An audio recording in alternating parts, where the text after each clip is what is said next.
Welcome to the Ohio State Buckeyes on Sports Report Radio on the phone.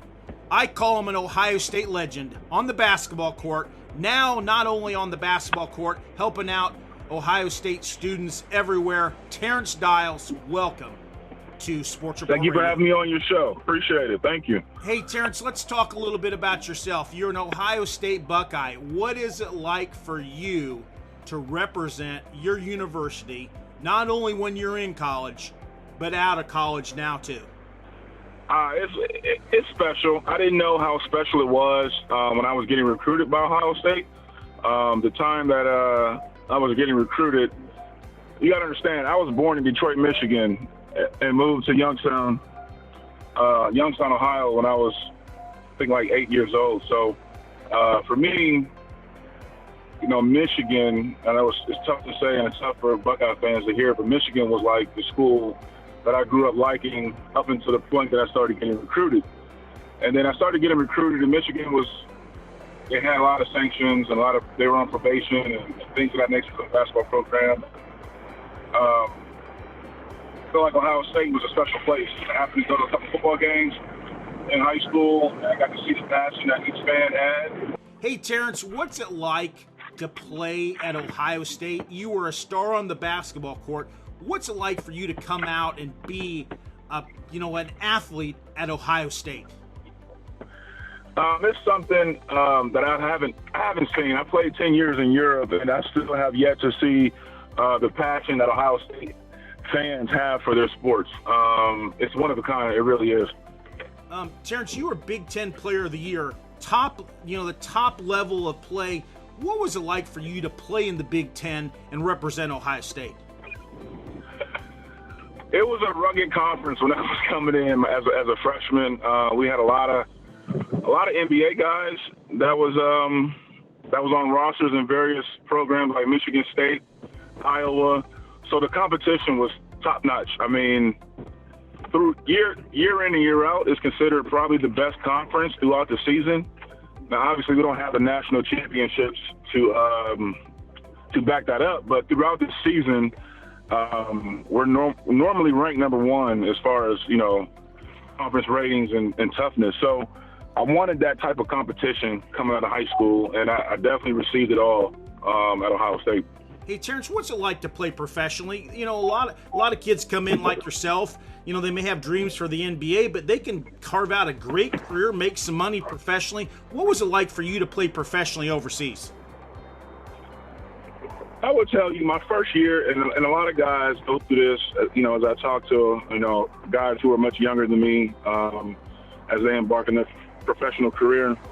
The first year is very tough. I mean, you're over there and you haven't necessarily left the United States of America before, at least in my case, and they throw you over there and you're literally like, there's really not too much help. They give you a car, it's a stick shift. So if you haven't had any practice in driving stick, good luck to you. That's funny. And it's like, you have to go to grocery stores, buy your food by yourself, and I mean it was a rude awakening for me. But what I did learn is if you immerse yourself in the culture, they will accept you like no other. And I had a great time in Europe. Wouldn't change it for a second. And made some good money doing it. Got a chance to see the world. I've been to 33 different countries. Was able to make a pretty good living doing it. Hey, Terence, let's talk a little bit about what your role is at Ohio State now. With what you're doing at Ohio State, this is obviously the Ohio State Buckeyes show on Sports Report Radio. Tell our listeners and viewers what you're actually doing right now at Ohio State. Well, my title currently is Director of Professional Development. Previously, Scooney Penn had the job, and the title was Professional Director Player Development. And I think this was Coach's first time having this role on staff for him. So he didn't know what he quite wanted to look like when Scooney had the position. But then, Scooney was here for 2 years, and he got a chance to see what he kind of wanted that role to be. And he switched it to Director of Professional Development because this is a job for people who want to help kids outside of the basketball court, So it's like, I'm helping them get internships. Speaking generally, I'm like a big mentor on life. And that's just because I played at Ohio State. I've been there, and then I played professionally, which is most of the guys who have played at Ohio State have aspirations of doing. And most won't play in the NBA. So, I had some chances with the NBA, didn't work out for me. So Coach thought that my experience, for one, was a great addition to the staff.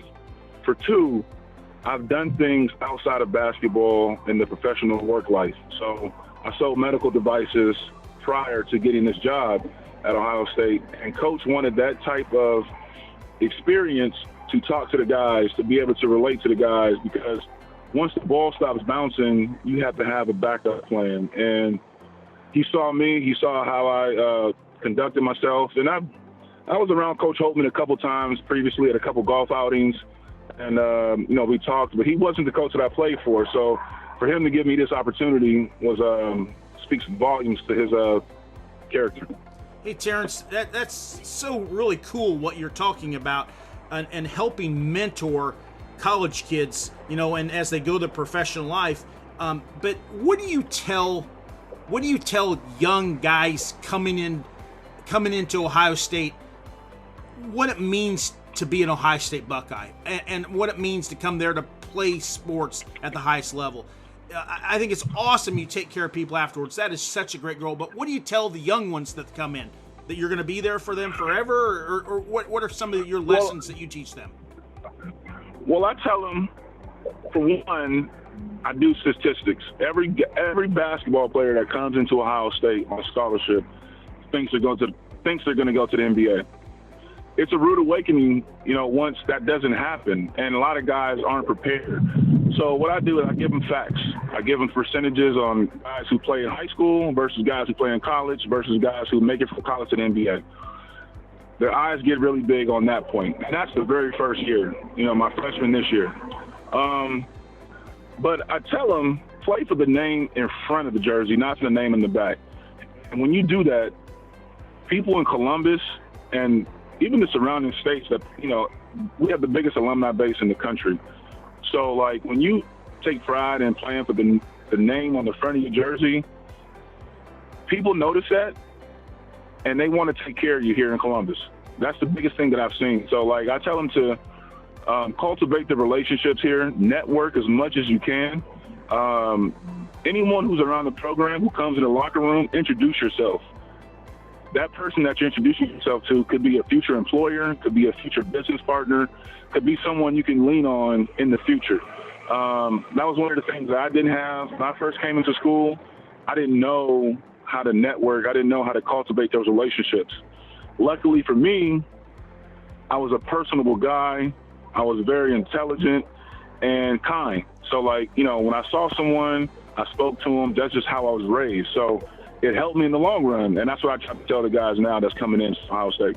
Terence, I have enjoyed this interview as well as any interview I've ever done. I really love all the great stories there are in sports.